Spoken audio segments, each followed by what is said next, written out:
বল্টুর শ্বশুর খুব অসুস্থ, তাই বল্টুর মা বল্টুকে বলল, তোর শ্বশুরকে দেখে আয় গিয়ে। বল্টু বলল, আমি ওনাকে গিয়ে কি বলবো মা? তখন তার মা বললেন, বলবি আব্বা কেমন আছেন, যদি বলে ভালো আছি, বলবি আমিও তাই আশা করি।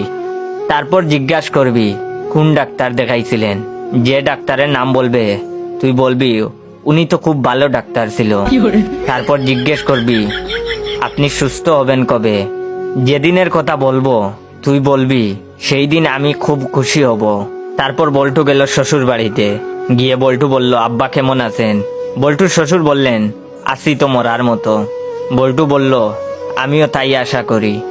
তারপর বল্টু বলল, কোন ডাক্তার দেখাইছিলেন? বল্টুর শ্বশুর বললেন, আজরাইল। তখন বল্টু বলল, উনি তো খুব ভালো ডাক্তার, আব্বা আপনি কবে সুস্থ হবেন? বল্টুর শ্বশুর বললেন,